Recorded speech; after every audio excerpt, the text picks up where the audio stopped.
السلام على المبعوث رحمة للعالمين نبينا محمد وعلى آله وصحبه ومن تبعهم بإحسان إلى يوم الدين أما بعد. Ikhwan fi din rahimani wa rahimakumullah wa barakallahu fiik. Baik, ini pertemuan kita yang ke-12 di dalam kajian kita membahas kitab Tauhid alladzi huwa haqqullahi 'alal 'abid karya Syekhul Islam Muhammad bin Abdul Wahhab rahimahullah ta'ala dengan syarah Syekh Shalih Al-Utsaimin hafizahullah ta'ala. Kita masih di sela-sela pembahasan dari bab yang ke-7, yaitu bab minasyirki lubsul halqati wal khayti wa nahwihima li raf'il balai aw daf'ihi. Termasuk dari kesyirikan, maksudnya syirik apa ini? Syirik asghar atau akbar? Asghar. Termasuk dari syirik asghar lubsul halqah, memakai al-halqah gelang, wal khayt dan benang, wa nahwihi dan yang semisal dengan keduanya, dengan tujuan untuk mengangkat bala, mengangkat musibah atau penyakit, au daf'ihi atau menangkal musibah atau penyakit tersebut. Siapa yang melakukan hal itu maka dia telah terjatuh dalam syirik asghar. Kalau dia berkeyakinan bahwa benang atau gelang itu hanya sebagai sebab, paham ya? Tapi kalau dia meyakini bahwa benang atau gelang itu adalah bisa menyelamatkan, bisa menyembuhkan dengan sendirinya, maka itu syirik akbar. Selama dia yakini sebagai sebab, maka itu hanya syirik asghar. Tapi kalau dia yakini bisa menyembuhkan secara langsung tanpa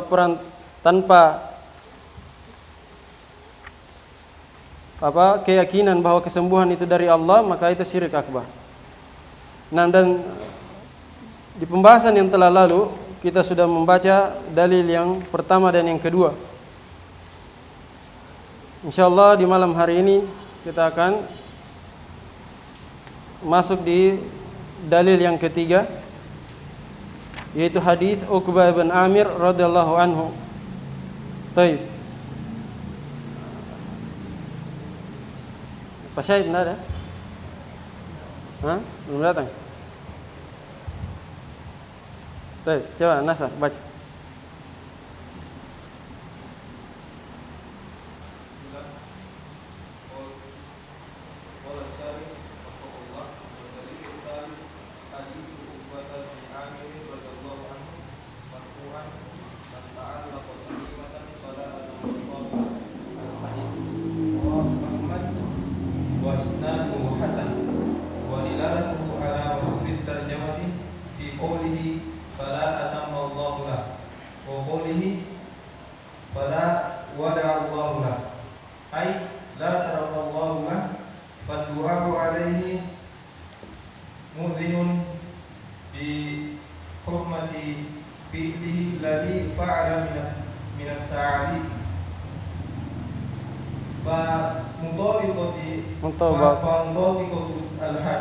Mutabaqah wal mutabaqatul al-hadisi at-tarjamata zahirah. Baik. Mutabaqah masdar ya. Qala hafizahullah taala wa dalilu tsalits, dan dalil yang ketiga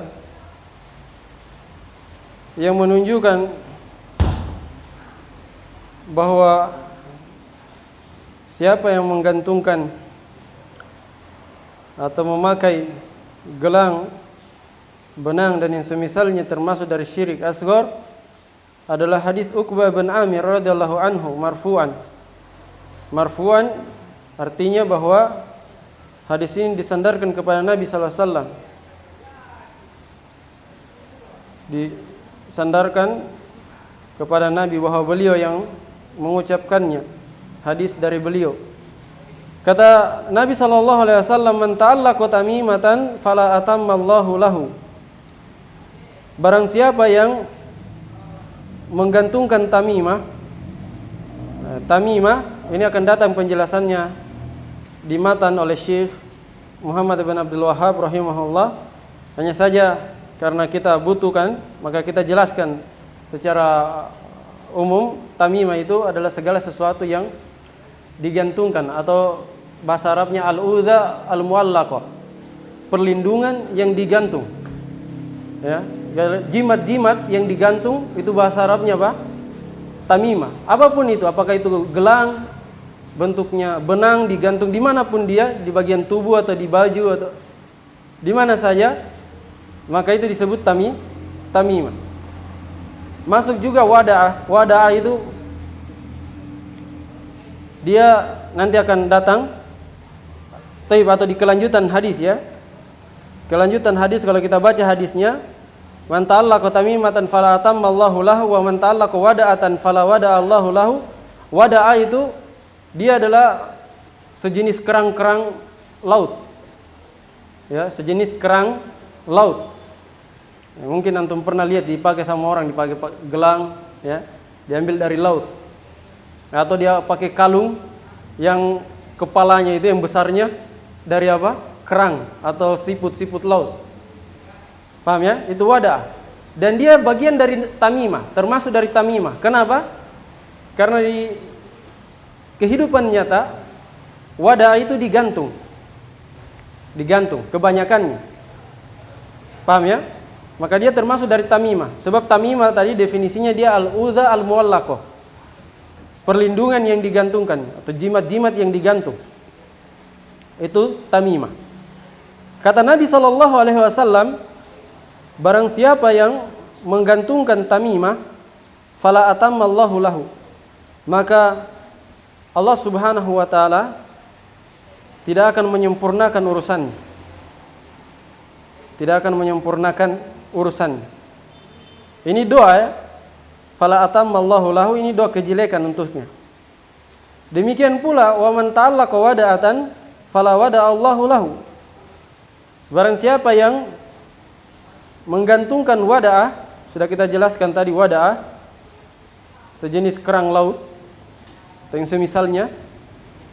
Barang siapa yang menggantungkan hal itu kepada bagian tubuhnya, maka Allah Subhanahu wa taala akan meninggalkannya. La wada'a, tidak akan meninggalkannya dalam keadaan tenang. La wada'a, wada'a bermakna taroka. Allah tidak akan meninggalkannya, membiarkannya dalam keadaan tenang. Kata Syekh Shalih Al-Fauzan di dalam mulakhas beliau, yaitu la tarakahu Allahu fi rahatin wa tuminanin. Allah Subhanahu wa taala tidak akan meninggalkannya dalam keadaan tenang. Bahkan dia akan merasa gelisah.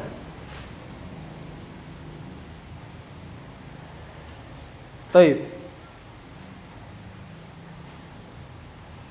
Maka ini adalah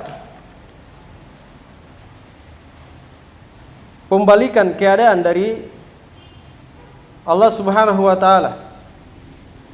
Yaitu tatkala orang yang menggantungkan tamimah, orang menggantungkan tamimah itu tujuannya untuk apa?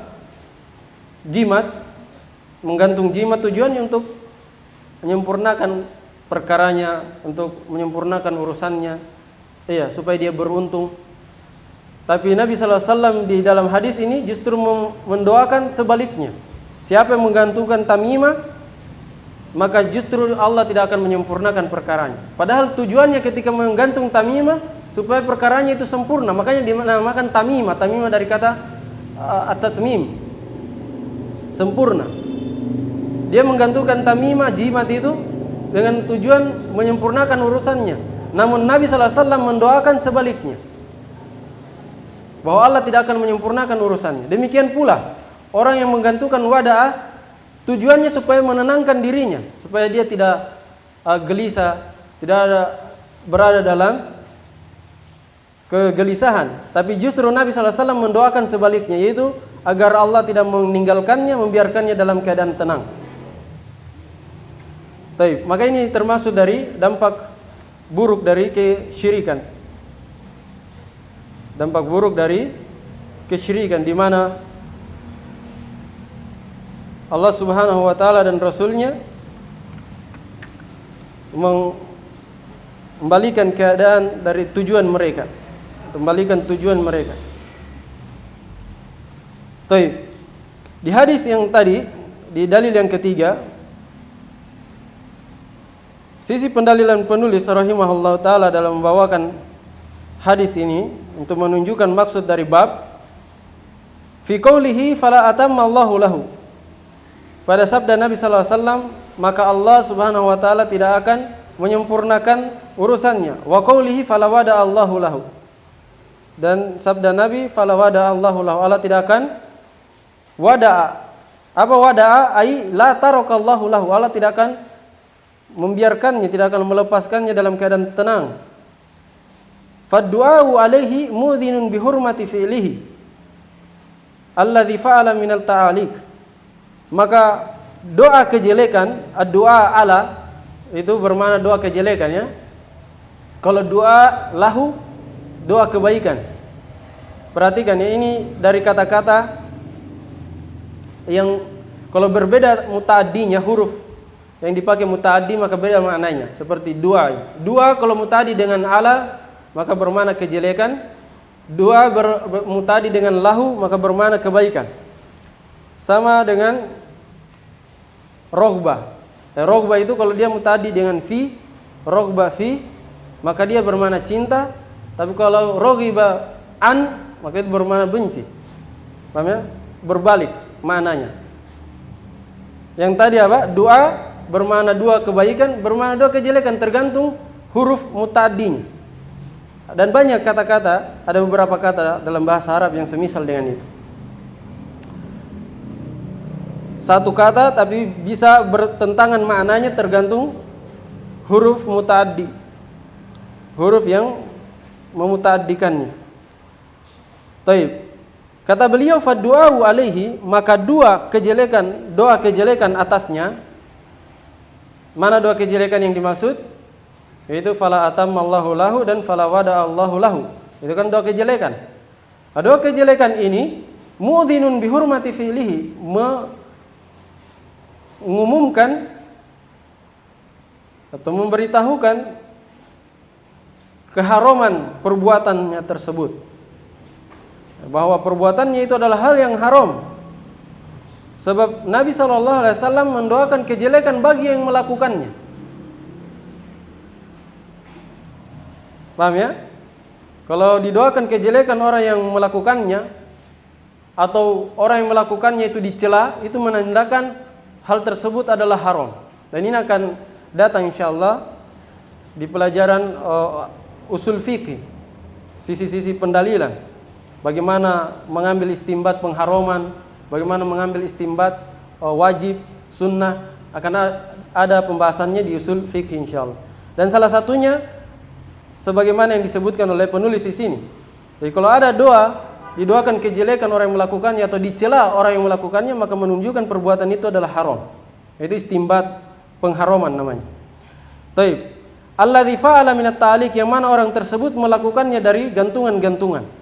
Yang menunjukkan haramnya perbuatannya itu, yaitu melakukan atau menggantungkan tamimah pada dirinya. Famutabaqatul hadithi at-tarjamata dhahirah. Maka kesesuaian hadis dengan bab itu sangat nampak. Sangat nampak bahwa tamimah itu adalah hal yang diharamkan, wada'a masuk di dalam tamimah itu adalah hal yang diharamkan. Kata beliau di sini zahirah. Sementara di bab itu menjelaskan bahwa tamimah itu syirik. Mana dikatakan syirik di situ? Di situ hanya menunjukkan haram, tidak menunjukkan syirik. Tapi ucapan syekh ini zahirah itu kalau dirangkaikan dengan dalil setelahnya. Dalil setelahnya, man ta'allaqa tamimatan faqad asyrak. Itu menjadi gamblang, menjadi jelas, terang bahwa tamimah itu adalah syirik, dan syirik asghar. Begitu pula dalil sebelumnya, di dalil kedua itu hadis Imran ibn Husain Di situ juga sebenarnya sisi pendalilannya tidak terlalu nampak.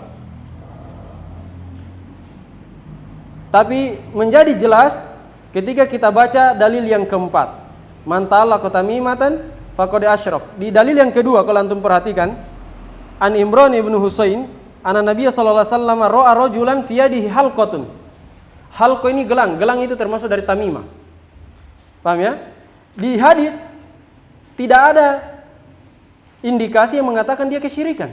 Hanya saja dikatakan oleh Nabi, "Lau mitta wa huwa alaika wa hiya alaika, maaflah ta'abadan." Tidak ada yang menunjukkan kesyirikan di situ. Kalau ditanya mana menunjukkan bahwa dia syirik asghar, sementara bab mengatakan minasyirki, kita katakan menjadi jelas pendalilannya kalau kita baca dalil yang keempat. Harus dirangkaikan dengan dalil yang keempat baru jelas bahwa tamimah masuk di dalamnya halqah, gelang, itu termasuk dari syirik. Paham ya? Kalau ayat kan, dalil yang pertama ayat itu jelas pendalilannya. Qul afara'aytum ma tad'una min dunillah al-ayah, itu jelas pendalilannya bahwa mengambil sebab yang bukan sebab itu adalah syirik. Syirik. Walaupun ayat itu berkenaan dengan syirik akbar, tapi boleh dipakai untuk berdalil untuk syirik asghar. Sebagaimana akan datang juga nanti ditegaskan oleh penulis di Al-Masail. Baik. Dipaham ya sisi pendalilan dari dalil yang ketiga ini. Jadi tamimah masuk dalamnya wada'ah yang digantungkan pada badan atau pakaian. Begitu pula masuk dalamnya kalau tidak digantungkan. Misalnya ada tamimah, ada sebagian orang yang pelajari ilmu kebal, jimatnya itu dia tanam dalam dagingnya.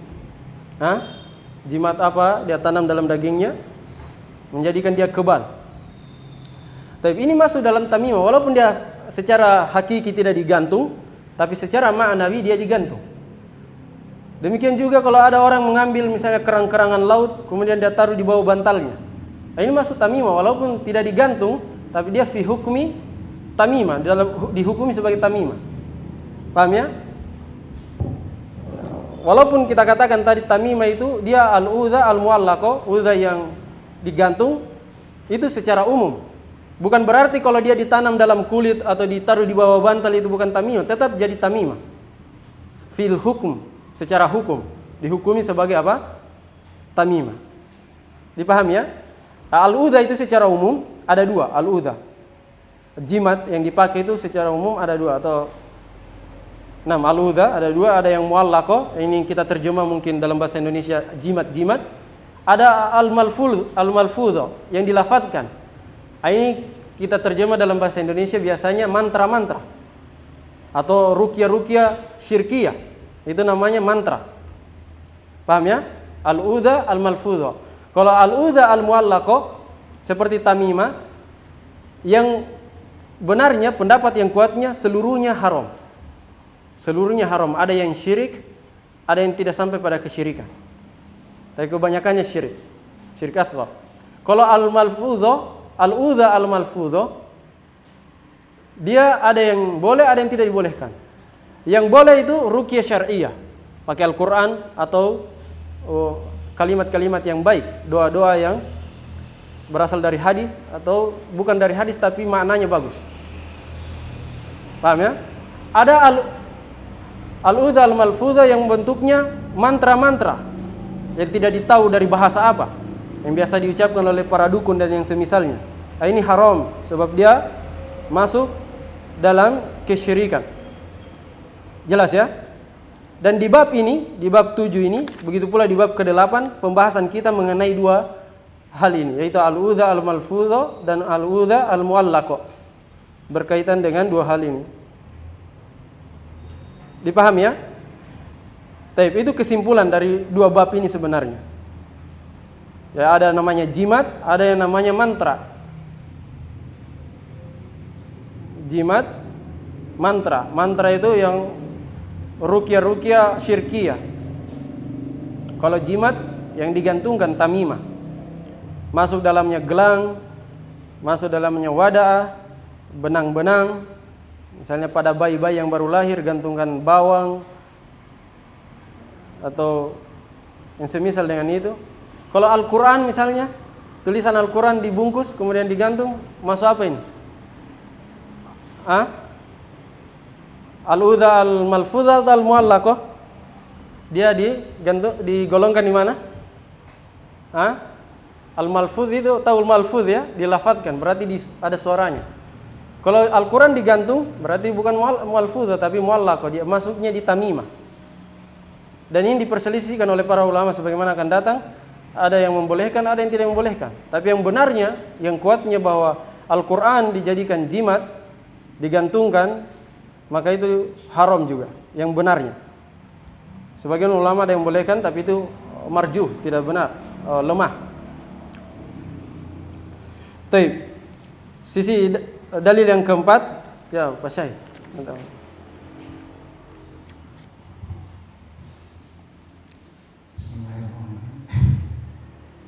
Qala syarih rahimahullah wa dalil rabi haditsu Uqbah bin Amir radhiyallahu anhu aidan marfu'an man ta'amma tamimatan faqad asyraka rawahu Ahmad wa isnaduhu hasan wa dilalatu ala maqsud tarjamati fi qawlihi faqad asyraka wa hadha sarihun fi ma tarjama bihi musannif anna ta'aniqa min asy-syirki. Baik. Ini jelas ya. Walaupun kita tidak terjemah sebenarnya sudah jelas. Ya, dalil yang keempat hadis Uqbah bin Amir radhiyallahu anhu marfu'an, secara marfu juga disandarkan kepada Nabi. Kata Nabi SAW, man ta'allaqa tamimatan faqad asyrak. Barang siapa yang menggantungkan tamimah, maka sungguh dia telah berbuat syirik, syirik asghar. Rawahu Ahmad wa isnaduhu hasan. Wa dilalatuhu ala maqsudit tarjamah, dan sisi pendalilannya yang menunjukkan maksud bab adalah pada sabda Nabi SAW, faqad asyrak wa hadza sarihun fi ma tarjama bihil musannif. Dan ini sangat jelas, sangat tegas menunjukkan apa yang dimaksudkan oleh bab.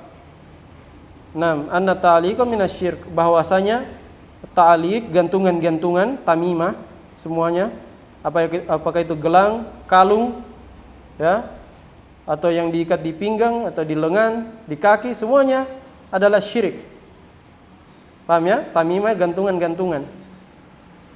Semuanya mau digantung di leher, di tangan, di lengan, di kaki, pinggang, atau di baju.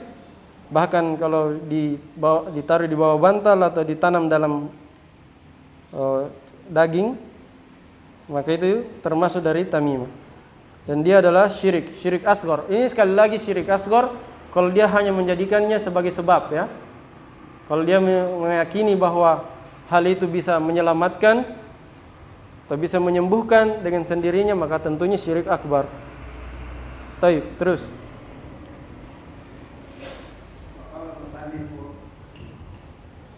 Fi riwayatin yuhimu anna al-haditha ats-tsani mu'allifun bil hadits al-awwal waffaqa ma jara alaihi istibahul muhadditsina fa innal muhadditsina yasta'maluna qawlahu Yasta'miluna qawlahu wa fi riwayatin bi tarafin min hadits sabit wa hadhihi ar-riwayatu hiya hadithun mustaqillun bi ra'si fala yaqumu dhikruhu illa nafara ilayhi hafidhul musannifi Sulaiman bin Abdullah fi Taysir al-Aziz al-Habib wa min fawaid tafsiri allati lam yadhkurha ghairuhu.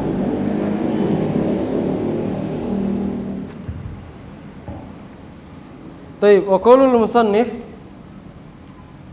wa fi riwayah yuhimu anna al-hadits ats-tsaniya muta'alliqun bil haditsil awwal.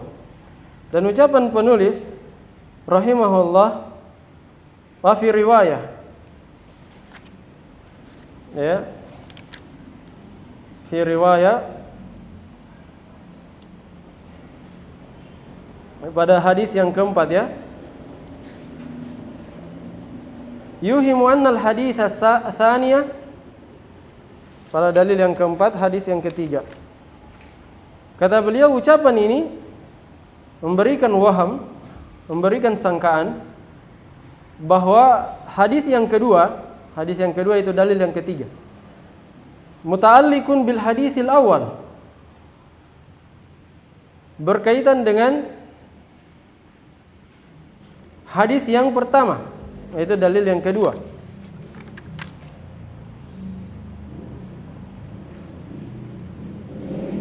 Dalil yang ketiga ya. Saya ulangi, yuhimu annal hadits tsaniyah, hadis tsani yang di sini maksudnya dalil yang keempat. Antum bisa kasih catatan di situ. Hadis ats-tsaniyah, dalil yang keempat, berkaitan dengan hadis yang pertama, yaitu dalil yang ketiga. Wafqa ma jara alaihi istilahul muhadditsin, sesuai apa yang berjalan di sisi di ahli hadis, istilahnya ahli hadis. Tapi mungkin antum lihat dulu catatan matannya. Matannya di hadis yang ketiga. Walahu an Uqbah bin Amir marfu'an, man ta'allaqa tamimatan fala atammallahu lahu wa man ta'allaqa wada'atan fala wada'allahu lahu. Wa fi riwayatin, itu yang dia komentari sekarang. Paham ya? Pembahasan kita yang itu. Wa fi riwayatin man ta'allaqa tamimatan faqad asyrak. Ini kan ucapan wa fi riwayah, ini mengesankan bahwa hadis sebelumnya itu berkaitan dengan hadis ini.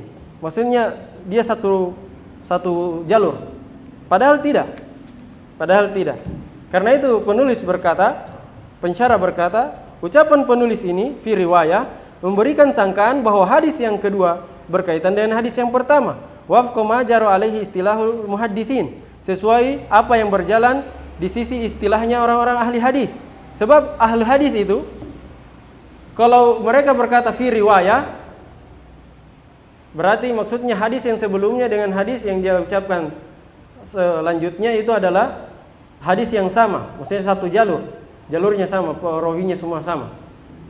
Paham ya? Dari awal sampai sahabatnya pun sama. Tetapi di sini tidak seperti itu, menyelisihi istilahnya ahli hadis.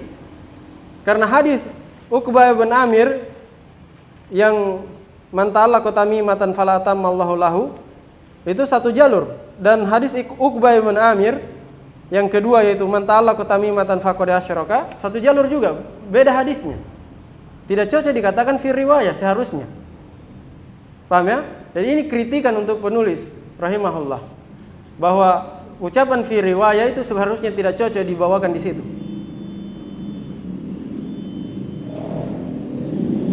Sebab berbeda jalur. Dikatakan fi riwayah itu kalau hadis yang sama, jalurnya sama, sahabatnya sama, maka itu bila dikatakan ini sebuah riwayat ini. Tapi kalau beda jalurnya tidak boleh dikatakan fi riwayah. Fa innal muhadditsina yastamiluna qaulahum wa fi riwayah fi dzikri tarafin min haditsin sabiq. Karena orang-orang ahli hadis mereka menggunakan qaulahum, ucapan mereka fi riwayah itu pada penyebutan taraf, satu sisi dari hadis yang lalu. Paham ya? Taraf bermakna sisi.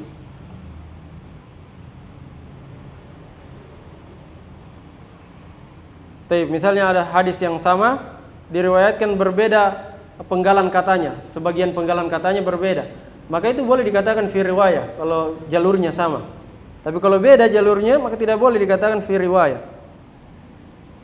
Wa hadhihi riwayah hiya haditsun mustaqillun bi ra'sihi. Ini ucapan beliau. Kata beliau hafizahullah, dan riwayat ini adalah hadis yang tersendiri, mustaqil.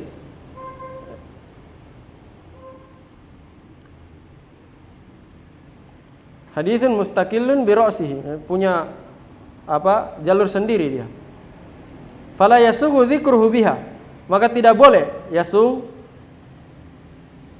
tidak diizinkan atau tidak dibolehkan penyebutannya dengan istilah fi riwayat tadi. Nabbaha ilaihi hafidul musannif Sulaiman ibn Abdullah fi Taisiri al-Aziz al-Hamid. Faedah ini diingatkan oleh cucu beliau yaitu Sulaiman ibn Abdul Aziz Sulaiman ibn Abdullah di dalam kitab beliau Taisir al-Aziz al-Hamid. Taisir al-Aziz al-Hamid ini syarah kitab tauhid juga.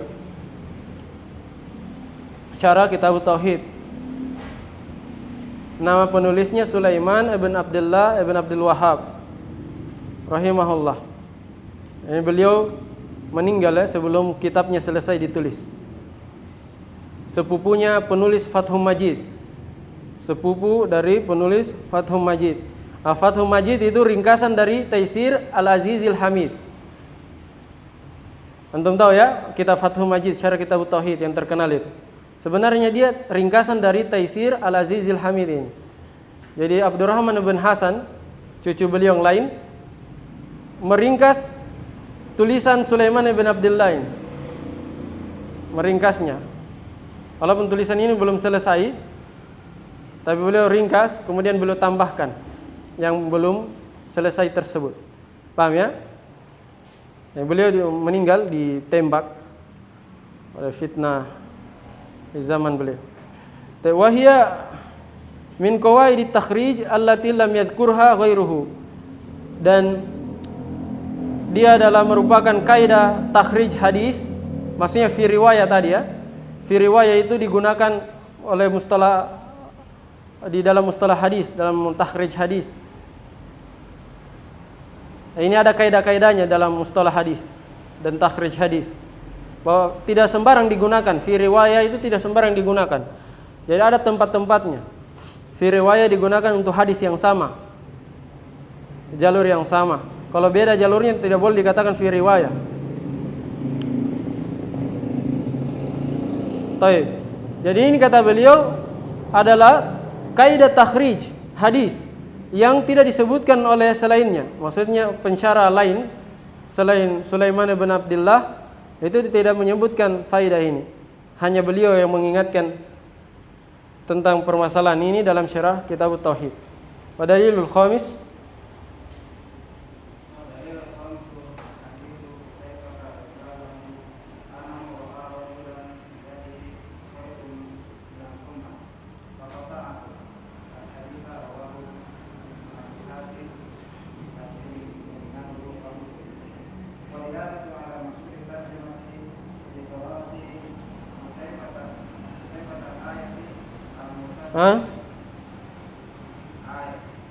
ayata qiraat Hudzaifah al-ayata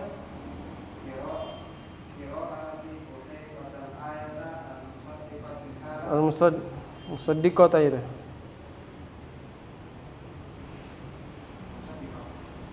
Nah, musaddiq.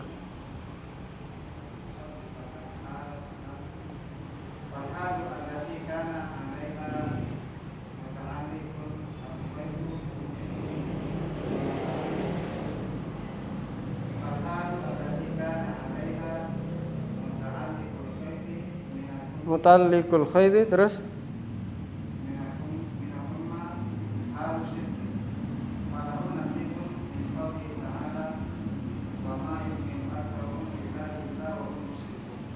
Taib. Wadalilul khamis, dan dalil yang kelima yang menunjukkan bahwa ta'liq itu adalah termasuk syirik asghar, hadis Hudzaifah radhiyallahu anhu. Bahwasanya beliau melihat seorang lelaki di tangannya ada khayt, ada gantungan dari benang, minal humma maksudnya untuk menangkal demam, supaya tidak demam. Biasanya anak kecil ya, yang seringnya anak kecil, tapi kadang juga dipakai oleh orang dewasa sebagaimana dalam hadis ini. Jadi dia gantung benang di tangannya dengan maksud menangkal humma, penyakit demam. Faqata'ahu, lalu Hudzaifah memutusnya. Kemudian kelengkapan hadisnya. Kemudian beliau membaca firman Allah Subhanahu wa taala, "Wa ma yu'minu aktsaruhum billahi illa wa hum musyrikun." Maksudnya beliau berdalil bahwa hal itu adalah kesyirikan. Dalilnya adalah firman Allah, "Wa ma yu'minu aktsaruhum billahi illa wa hum musyrikun." Kebanyakan mereka tidak beriman kepada Allah Subhanahu wa taala, melainkan mereka melakukan kesyirikan. Maksudnya kebanyakan mereka beriman kepada rububiyah Allah, tapi mereka melakukan kesyirikan dalam hal uluhiyah. Itu maknanya, wa ma yu'minu aktsaruhum. Kebanyakan mereka tidak beriman. Berarti ada mereka beriman. Hah? Paham ayat ini? Wa ma yu'minu aktsaruhum billah. Kebanyakan mereka tidak beriman kepada Allah. Berarti ada keimanan mereka. Kata para ulama, kalau antum baca tafsirnya, maksudnya mereka beriman dalam hal rububiyah, tapi mereka syirik dalam hal uluhiyah. Karena itu di akhir ayat, illa wa hum musyrikun. Kecuali mereka melakukan kesyirikan, syirik akbar. Di sini Hudzaifah berdalil dengan ayat yang menunjukkan syirik akbar dipakai untuk syirik asghar. Ini sama dengan penulis di awal bab ya. Di awal bab beliau katakan dalil wa qulillahi ta'ala qul afara'aytum ma tad'una min dunillah. Itu juga berkenan dengan syirik akbar, tapi beliau pakai untuk syirik asghar. Menunjukkan bolehnya berdalil menggunakan ayat yang berbicara tentang syirik akbar dipakai untuk syirik asghar. Dan diriwayatkan dari beberapa sahabat tentang hal tersebut seperti Ibnu Abbas, begitu pula kisahnya siapa? Abu Waqid Al-Laitsi akan datang insyaallah tentang tabarruk kepada pohon. Nah, di sini kembali ke sisi pendalilannya. Kata beliau wa dilalatu ala maqsudi tarjamah, atau sebelumnya al-hadits rawahu Ibnu Abi Hatim fi tafsirihi. Hadis ini diriwayatkan oleh Ibnu Abi Hatim di dalam tafsir beliau. Wa isnaduhu dhaif, dan sanadnya dhaif. Wa dilalatu ala maqsudi tarjamah, dan sisi pendalilannya yang menunjukkan maksud bab fi qiraati Hudzaifah al-ayat al-musaddiqatal hal. Kata beliau pada bacaan Hudzaifah, sisi pendalilannya pada bacaan Hudzaifah terhadap ayat surah Yusuf yang mencocoki keadaan, misalnya keadaan saat itu ketika beliau mengingkari lelaki yang pakai khayd. Fal halul lati kana 'alaiha muta'alliqul khayd minal humma halus syirkin. Maka keadaan yang terjadi atasnya orang yang menggantungkan benang itu untuk menangkal humma, demam, adalah keadaan syirik. Dan di sini syirik asghar. Falahu nasibun min qoulihi ta'ala. Maka keadaan itu punya bagian, maksudnya masuk dalam firman Allah Subhanahu wa taala, masuk dalam keumuman firman Allah, wa ma yu'minu aktsaruhum billahi illa wa hum musyrikun. Walaupun ayat ini berkenaan dengan syirik akbar, tapi tentunya juga mencakup syirik asghar. Paham ya? Mencakup syirik asghar. Makanya sahabat Hudzaifah menggunakannya untuk berdalil mengingkari syirik asghar.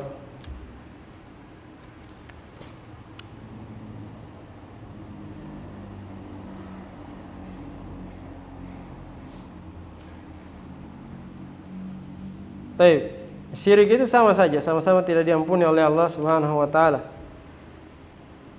Dan kalau disebutkan syirik akbar mencakup syirik asghar. Karena bersyirikatnya keduanya dalam hal mengambil tandingan untuk selain Allah Subhanahu wa taala. Baik, kemudian masail kalau musannif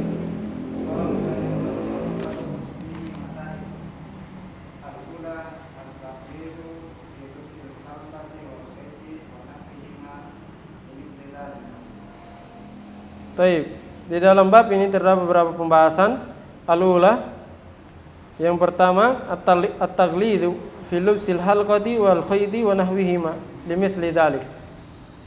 Bersikap keras, tegas kepada orang yang memakai halqah, gelang atau khayt, benang, dan yang semisal dengan keduanya, limithli dzalik. Karena semisal hal itu. Maksudnya ini diambil istimbatnya di hadis yang pertama ya, hadis Imran ibn Husain. Nabi SAW melihat seorang lelaki di tangannya ada halqon min sufur. Kemudian beliau berkata, inziha fa innaha la taziduka illa wahna fa innaka law mitta wa hiya alaika ma aflahta abadan. Ucapan Nabi SAW, law mitta wa hiya alaika ma aflahta abadan, itu taglid namanya, sikap keras. Sebab beliau mengancam kalau gelang itu ada padanya dalam keadaan dia meninggal, masih ada padanya gelang tersebut, maka dia tidak akan beruntung selamanya. Itu ancaman yang sangat keras, taglid. Baik, atsaniyah,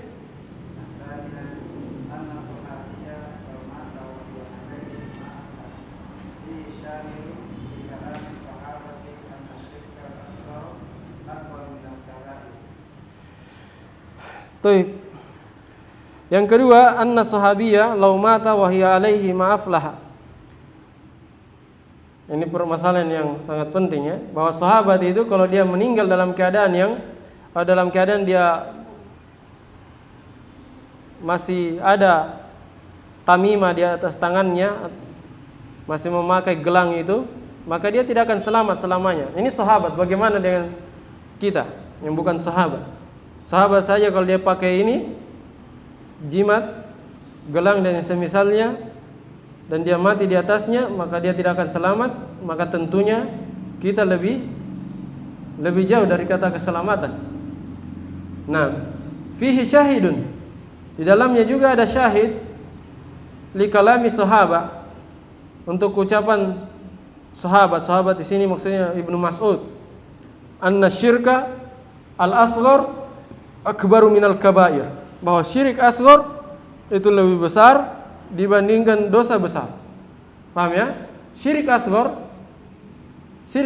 itu lebih besar dibandingkan dosa besar. Ini ada dalam ucapan Ibnu Mas'ud radhiyallahu anhu. Iya. Kata Ibnu Mas'ud dalam ucapan beliau, la an ahlifa billahi kadziban ahabba ilayya min an ahlifa bi ghairillahi shadiqan. Seandainya saya bersumpah atas nama Allah dalam keadaan dusta, bersumpah atas nama Allah dalam keadaan dusta, ini apa? Syirik atau dosa besar? Hah? Hanya dosa besar kan? Bersumpah dengan nama Allah dalam keadaan dusta, itu dosa besar. Kata Ibnu Mas'ud, hal ini saya lebih saya cintai dibandingkan bersumpah dengan selain Allah dalam keadaan jujur. Paham ya? Misalnya ada seorang bersumpah demi fulan, tapi dalam keadaan jujur. Ini syirik ya. Walaupun dia jujur tapi dia syirik. Kata Ibnu Mas'ud, bersumpah dengan nama Allah dalam keadaan dusta lebih saya sukai dibandingkan bersumpah dengan selain nama Allah dalam keadaan dusta. Kenapa? Karena bersumpah dengan nama Allah dalam keadaan dusta itu dosa besar, sementara bersumpah dengan selain nama Allah dalam keadaan jujur itu syirik. Maka menunjukkan bahwa dosa kesyirikan, syirik asghar itu lebih besar dibandingkan al-kabair, dibandingkan dosa besar. Ya, sebesar-besar dosa besar tidak akan mengalahkan syirik asghar, sebab dosa besar itu masih mungkin diampuni oleh Allah Subhanahu wa taala, walaupun seseorang tidak bertobat masih mungkin diampuni kalau dia dosa besar. Tapi kalau dosa syirik, kalau seorang tidak bertobat semasa hidupnya, maka pasti tidak diampuni di akhirat, walaupun dosa syirik asghar. Paham ya? Itu sisi lebih parahnya syirik asghar dibandingkan kabair, dosa besar. Dipaham ya? Dosa besar itu masih mungkin diampuni walaupun seorang tidak bertobat. Kalau seorang bertobat pasti diampuni, tapi kalau seorang misalnya tidak bertobat terhadap dosa besar yang dia lakukan, apakah dia diampuni atau tidak? Jawabannya di bawah kehendak Allah Subhanahu wa taala. Tapi kalau syirik tidak dikatakan di bawah kehendak Allah, pasti tidak diampuni. Kalau syirik, selama dia tidak bertobat semasa hidupnya. Nah, dipahami ya? Itu yang kedua. Ketiga,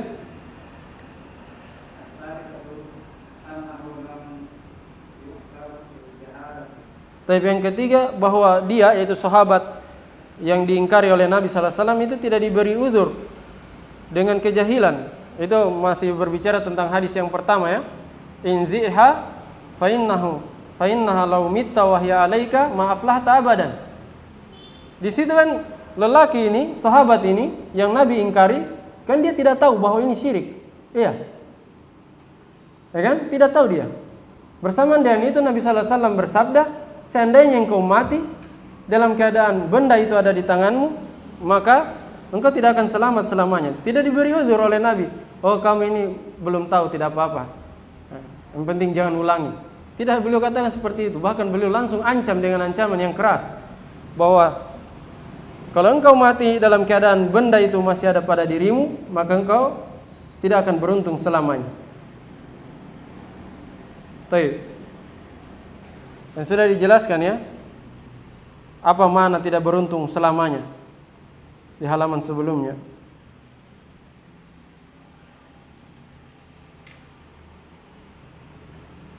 Itu maksudnya kemungkinan besar dia tidak selamat. Rabi'ah,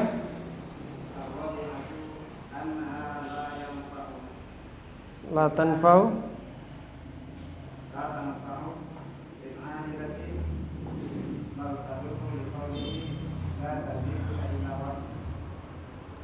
Taib. Yang keempat, annaha la tanfa'u fil ajilah, bahwa tamimah itu dalam hal ini adalah gelang yang dipakai oleh lelaki yang sahabat tadi yang diingkari oleh Nabi, itu tidak bermanfaat fil ajilah, di masa sekarang, di dunia maksudnya, ajilah di dunia. Bal tadurru, bahkan menimbulkan kemudaratan. Sebab Nabi sallallahu alaihi wasallam bersabda, la taziduka illa wahnan. Benda itu tidak menambahmu kecuali hanya kelemahan. Padahal kalau kita periksa, kita lihat di hadis, sahabat ini memakai gelang dari kuningan. Tujuannya apa? Tujuannya menghindari wahina. Wahina itu penyakit lemas. Tapi justru Nabi sallallahu alaihi wasallam berkata, seandainya engkau pakai, dia tidak akan menambahmu kecuali kelemahan. Ini membalikan tujuannya lagi. Dia pakai untuk menghindari kelemasan, tapi justru kata Nabi, kalau engkau pakai, engkau justru tambah lemah. Ya, disebutkan oleh para ulama, kenapa dia tambah lemah? Sebab dia bergantung kepada sesuatu yang tidak punya hakikat. Dia misalnya percaya bahwa gelang yang ada di tangannya itu membantunya. Kan hakikatnya tidak bisa membantu gelang itu, tidak bisa menyelamatkannya. Jadi dia bersandar kepada sesuatu yang tidak memiliki hakikat. Itu hanya hayalan dia. Dia memiliki hayalan, anggapan bahwa gelang itu bisa membantunya, padahal tidak. Orang yang seperti ini keadaannya, dia bergantung pada sesuatu yang hakikatnya tidak ada. Sebab gelang itu hakikatnya tidak bisa memberi manfaat. Adapun yang hayalan dia bahwa gelang itu memberi manfaat, itu hanyalah anggapan dan waham semata. Taib. Jelas ya? Ya la taziduka illa wahna. Dia tidak akan menambahmu di dunia ini kecuali kelemahan. Tidak bisa menguatkanmu. Al-khamisah,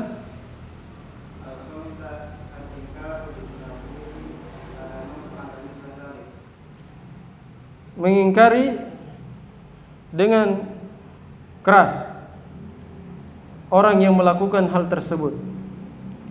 Ini jelas ya, sudah disebutkan tadi. Pengingkaran Nabi sallallahu alaihi wasallam lau mitta wa hiya alaika ma aflahta abadan. Nah, terus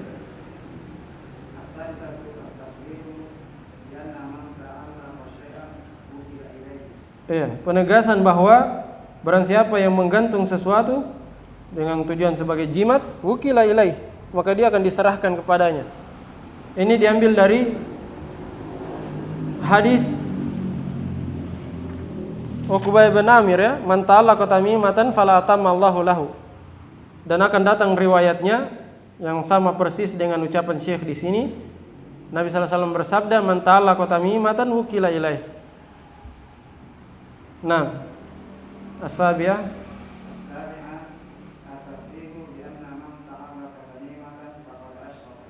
Taib, ini jelas penegasan bahwa siapa yang menggantungkan tamimah, gantungan-gantungan itu, apakah itu gelang, kalung dan semisalnya, maka sungguh dia telah berbuat syirik asghar. Samina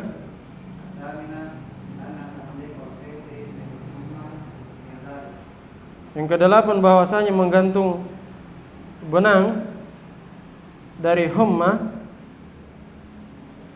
menggantung benang untuk menangkal humma, demam, termasuk dari hal tersebut, maksudnya termasuk dari tamimah. Dan sudah kita jelaskan tadi ya, bahwa tamimah itu segala sesuatu yang digantungkan, masuk dalamnya al-khayt, benang, masuk dalamnya al-halqah, gelang, begitu pula kiladah, kalung, masuk semuanya. Segala sesuatu yang digantung itu disebut tamimah. Nah, atas ya.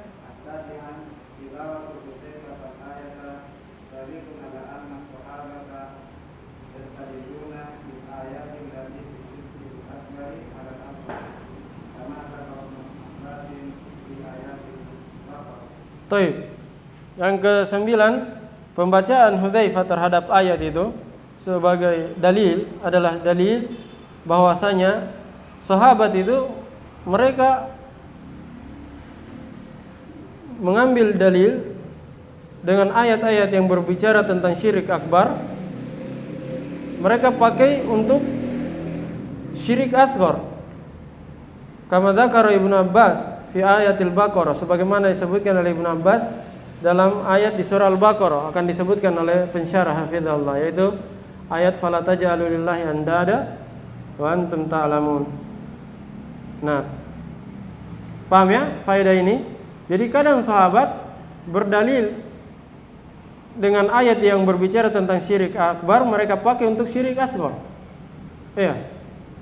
Ini adalah sesuatu yang boleh berdasarkan keumuman lafaz. Sekali lagi saya pernah tegaskan bahwa al-ibratu bi umumil lafzi la bi khususis sabab. Al-ibratu bi umumil alfaz la bi khususil asbab. Nah, terus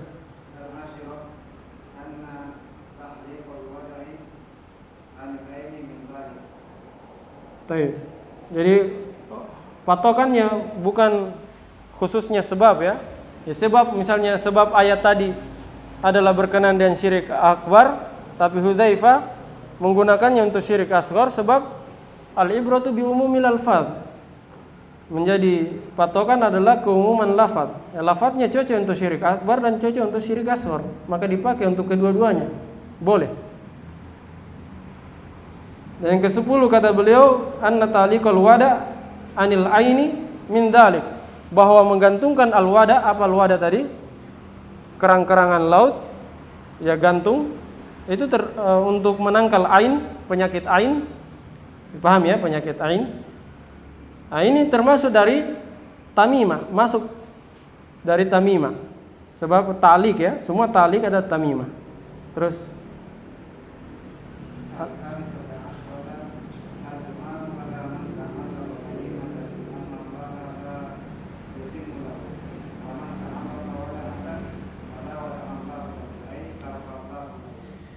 yang ke-11 yang terakhir, ad-du'a ala man ta'allaqa tamimah. Doa kejelekan kepada orang yang menggantungkan tamimah. bahwa Allah Subhanahu wa taala tidak akan menyempurnakan urusannya. Wa man ta'allaqat wada'atan fala wada'a Allahu lahu. Dan dua kejelekan bagi orang yang menggantungkan wada'a juga tamimah. Ini ataf khos alal am. Ataf khos alal am. Barang siapa yang menggantungkan wada'a, maka Allah Subhanahu wa taala tidak akan wada'a untuknya. Apa maksudnya? Ai tarakallahu lahu. Allah tidak akan meninggalkannya dalam keadaan tenang. Di situ taroka saja. Maksudnya wada'a bermana taroka. Seharusnya pakai la ya. Karena di la wada'a pakai la di awalnya, maka di situ taroka la tarakallahu lahu. Atau mungkin saja bisa juga diarahkan tarakallahu lahu. Itu maknanya sama. Pakai la atau tidak ada la-nya sama saja, kembalinya sama. Sebab Allah meninggalkannya, apa maksudnya Allah meninggalkannya? Kalau Allah meninggalkannya, maka dia perkaranya tidak akan sempurna. Paham ya? Sama kalau kita katakan la tarakallahu lahu. Allah tidak akan membiarkannya dalam keadaan tenang, dalam keadaan apa? Beristirahat. La tarakallahu lahu fi rahatin wa timinanin. Nah, itu sama saja artinya. Tapi bagusnya pakai la ya di awalnya. Sebagaimana pencara tadi pakai la dia. La tarakallahu lahu di halaman sebelumnya. Karena beliau tafsirkan la wada Allahu lahu. Maka bagusnya la tarakallahu lahu. Jangan dipotong jadi tarakallahu lahu saja, nanti akan ada kesalahpahaman. Qala syarih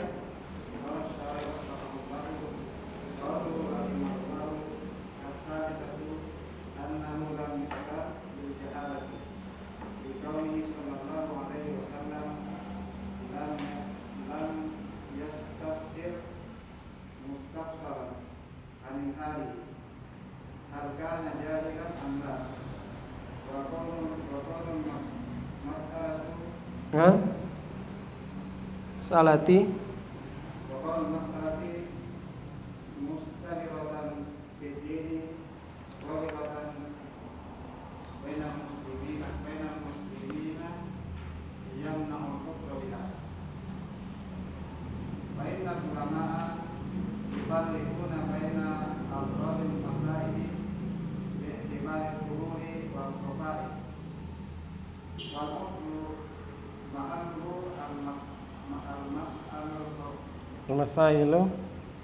al-masailu al-khafiyatu.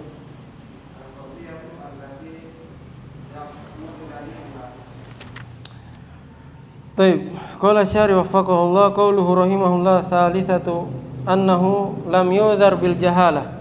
Bahasanya dia tidak diberi uzur dengan kejahilan. Maksudnya sahabat ya. Sahabat yang disuruh Nabi melepaskan gelangnya itu tidak diberi uzur dengan kejahilan. Liqaunihi sallallahu alaihi wasallam lam yastafsir mustafsalan an halihi. Karena Nabi sallallahu alaihi wasallam tidak meminta rinci. Nah, yastafsir minta rincian mustafsalan secara terperinci an halihi tentang keadaannya. Nabi tidak menanyakan secara rinci keadaannya, apa kamu ini sudah tahu atau belum tahu. Tapi Nabi sallallahu alaihi wasallam langsung mengingkarinya. Inziha fa innaha law mitta wa hiya alaika ma aflahta abadan. Langsung diingkari. Tidak ditanya dulu, kamu sudah tahu atau belum? Paham ya? Wa kaunul mas'alati mustahiratan fid din dhahiratan bainal muslimin yamna'ul udhra biha. Ini kaidah. Keberadaan sebuah masalah yang masyhur di dalam agama nampak di tengah-tengah kaum muslimin, maka itu tidak diberi uzur, menghalangi uzur. Dengan maksudnya tidak diberi uzur orang yang yang jahil terhadapnya. Misalnya ada orang tidak tahu hukum salat, wajib atau tidak. Ini tidak diberi uzur orang seperti ini. Misalnya dia tidak salat karena tidak tahu hukum wajibnya. Apakah kita beri uzur? Jawabannya tidak diberi uzur. Sebab salat itu sesuatu yang mustahir, masyhur di tengah kaum muslimin bahwa hukumnya wajib. Kalau ada yang datang ditanya kenapa kamu tidak salat, kemudian dia beralasan saya belum tahu, nah, ini mustahil ya, karena itu tidak diberi uzur. Sama dengan masalah kesyirikan ini. Masalah syirik itu sesuatu yang dimaklumi secara darurah dalam agama, tidak diberi uzur orang yang jahil terhadapnya. Fa innal ulama yufarriquna baina afradil masail bi'tibari zuhuri wal khafai wal udhru mahalluhu al masailul khafiyatul lati yaghmudu daliluha. Tapi perhatikan, ini kaidah yang sangat bagus dalam memahami kaidah al-udhru bil jahl. Al-udhur bil jahl. Mungkin antum sering dengar ya. Udhur bil jahl itu dipakai di mana saja. Ada tempatnya. Di mana tempatnya? Kata beliau, sesungguhnya para ulama membedakan antara bentuk-bentuk permasalahan bi'tibari zuhur wal khafa, dengan ditinjau dari sisi nampak dan tersembunyinya. Wal udhru, udhur itu maksudnya udhur bil jahl, diberikan kepada siapa? Mahalluhu al masail al khafiyah, pada permasalahan tempatnya pada masalah-masalah yang tersembunyi. Allati yaghmudu daliluha, yang tersembunyi dalilnya. Nah, itu udhur bil jahil dikasih. Kalau orang jahil tidak tahu tentang permasalahan yang memang dalilnya tidak semua orang tahu, maka itu diberi udhur bil jahil. Tapi kalau permasalahan yang semua orang tahu, semua kaum muslimin tahu, maka tidak diberi udhur bil jahil. Tidak diberi udhur bil jahil, seperti yang saya terangkan tadi. Misalnya wajibnya sholat, wajibnya puasa, Ramadan, wajibnya haji. Kalau ada orang yang jahil terhadap perkara-perkara ini, maka tidak diberi uzur. Sebab ini adalah perkara yang terang, yang masyhur di antara kaum muslimin, bahwa hukumnya adalah wajib. Begitu pula masalah tauhid dan kesyirikan. Ini adalah perkara yang ma'lum bid darurah. Bahkan dia adalah pokok agama. Tidak mungkin seorang diberi jahil dalam masalah ini, kecuali ada orang-orang misalnya orang yang tinggal dalam hutan sana, tidak pernah bertemu dengan peradaban, maka itu dilihat keadaannya, diberi uzur sesuai dengan keadaannya. Tapi kalau dia misalnya tinggal di tengah kota yang disentuh oleh peradaban dan banyak dai-dai yang menyeru terhadap agama, kemudian dia meminta uzur bil jahil, maka itu tidak diberi orang seperti itu. Tidak ada uzur bil jahil. Paham ya? Terus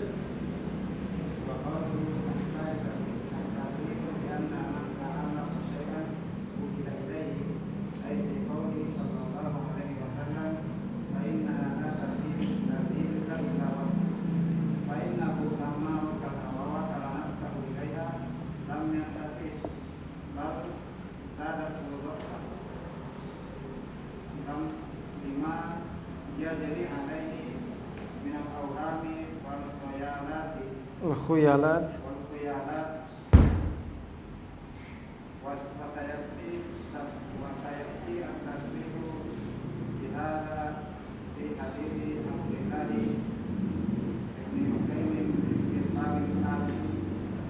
Baik, ini sudah jelas juga ya, saya sudah terangkan tadi. Ucapan Syekh rahimahullah ta'ala sadisa tasrihu bi anna man ta'allaqa syai'an wukila ilaih, barang siapa yang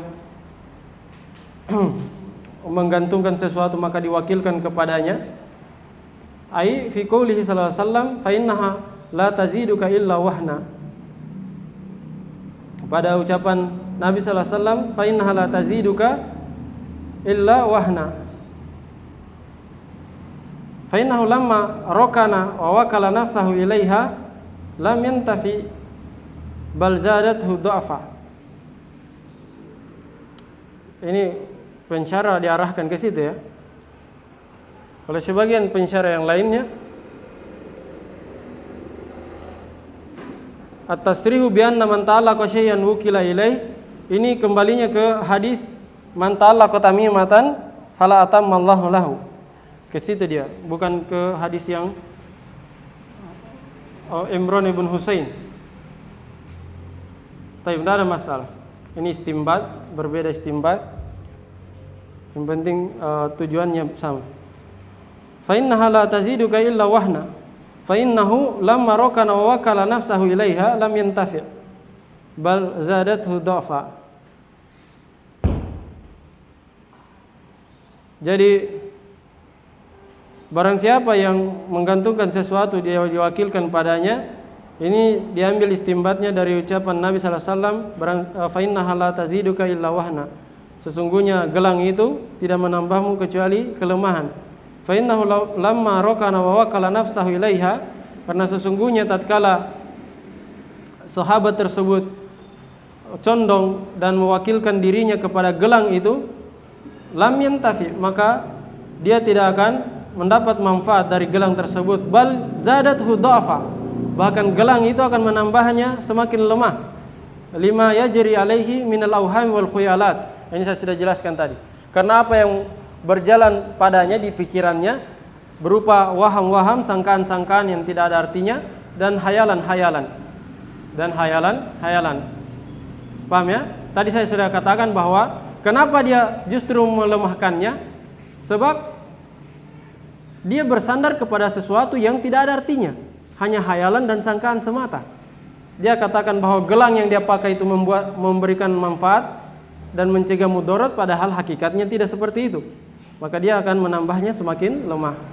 Wa sayati tasrihu bihadza fi hadithi Abdullah ibni Ukaim fil babil ati. Yang akan datang penegasan hal ini dalam hadis Abdullah bin Ukaim di bab yang akan datang, bahwa man ta'allaqa tamimatan faqad asyrak.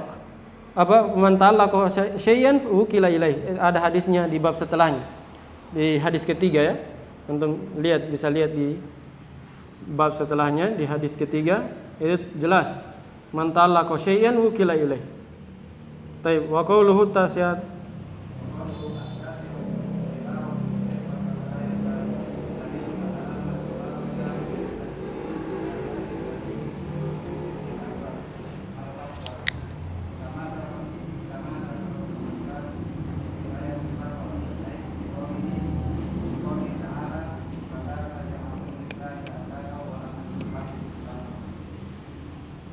Terus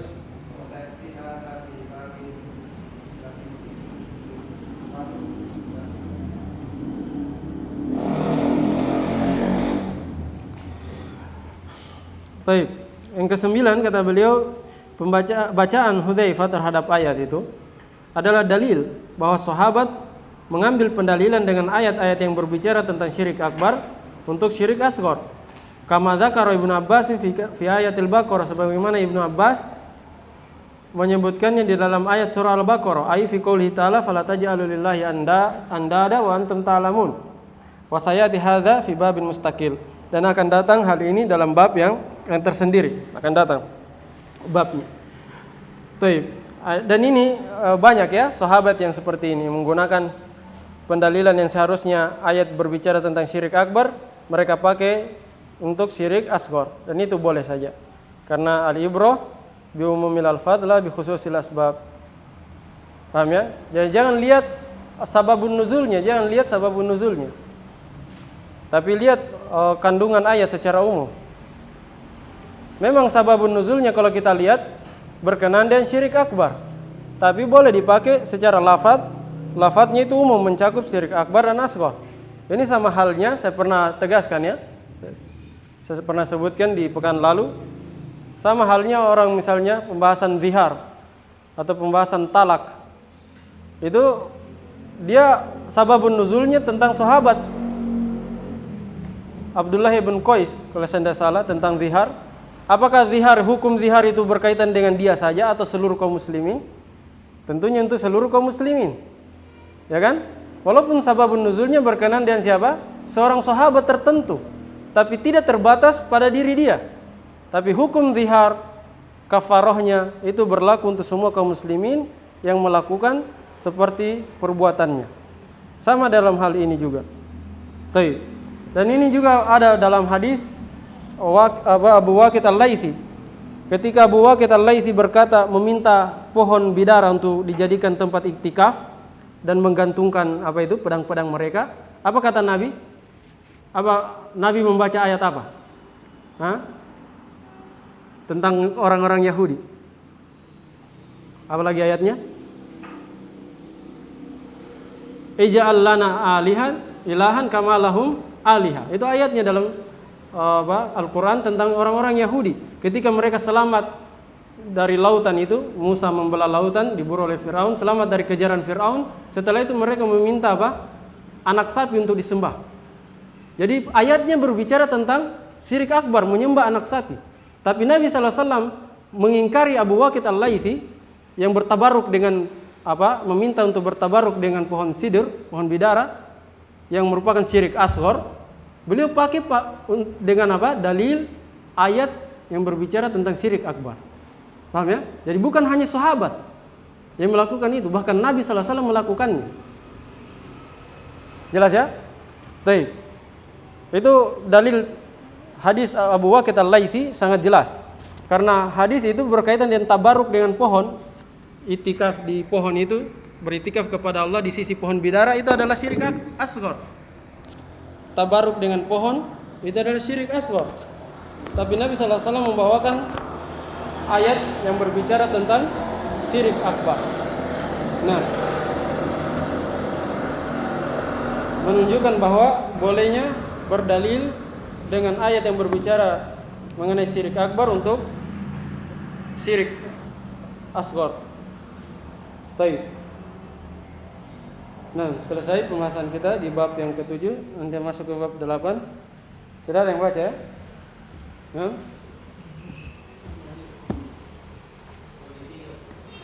Baik, persiapkan. Bab 9 siapa lah? Kembali ke awal lagi. Siapa? Iksan? Habis Iksan siapa?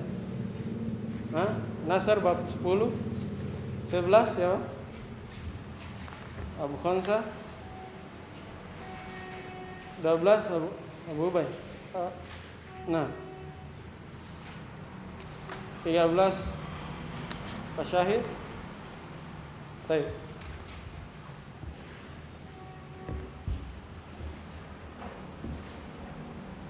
Sudah dulu, subhanakallahumma wa bihamdik, asyhadu an la ilaha illa anta, astaghfiruka wa atubu ilaik. Haddal.